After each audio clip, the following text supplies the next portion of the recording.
be found on the road to recover. What? Say. S-T-A-Y. A-Y. The latest Republican strategy is to label the president a likable guy who can't get the country back on track.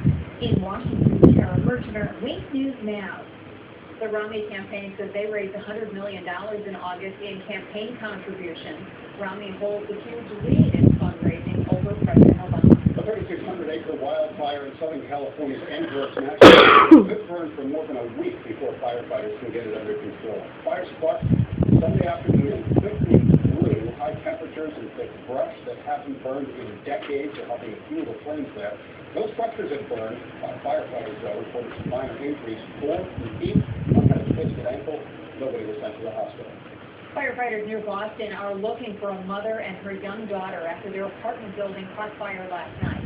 Neighbors said a pair was seen earlier in the day and the woman's car was found next to the building, but they were unaccounted for after the fire.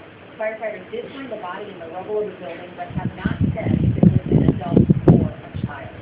This is one of the most talked about books in recent years. The memoir of a former Navy SEAL who helped to kill Osama bin Laden. That book came to us today.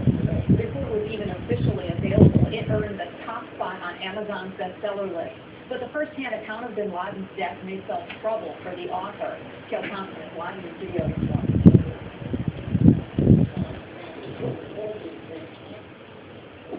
No Easy Day is causing quite the buzz as the author, a former Navy SEAL, shares his rare first-hand account of the day U.S. Navy SEALs killed Osama bin Laden. The book has been #1 on Amazon's bestseller list for 2 weeks, but the Pentagon is not eager for the release.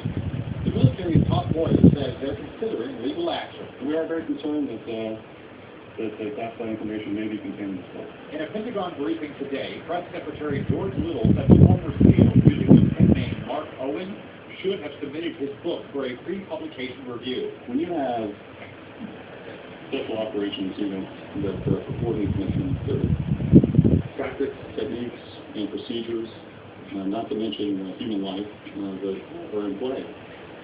And it is the height of your responsibility not to have this kind of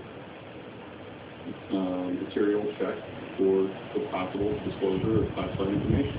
The author's lawyer says he did not violate military secrecy agreements or disclose classified information.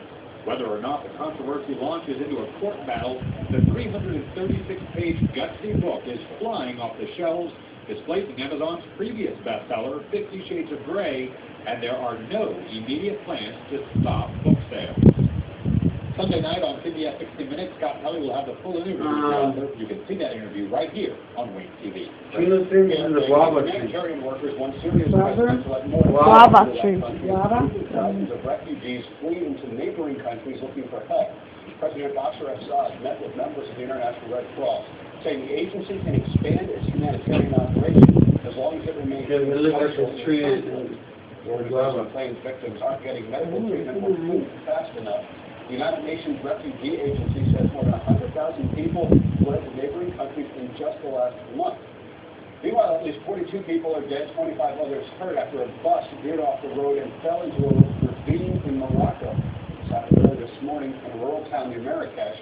One of the injured was taken to the hospital, most of them, The cause of the crash is still under investigation. Officials say this is the worst accident in Morocco's history. More than 500,000 state employees and retirees are getting closer to answers about their pension funds. Lawmakers instituted a 3% contribution rule in 2011, but a judge overturned that in March. As Mike Vassalinda tells us, the decision is now in the hands of the state's highest court.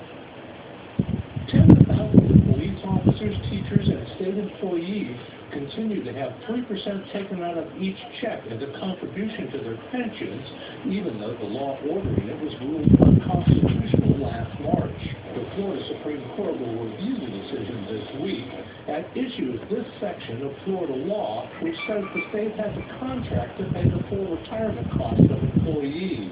The Florida Police Benevolent Association is one of the finest. 1974, they said, if you are part of the Florida retirement system, you will not contribute to that. That did not change. They didn't take that out of the law. The state relied on a 1981 ruling by the Florida Supreme Court If lost, the ruling says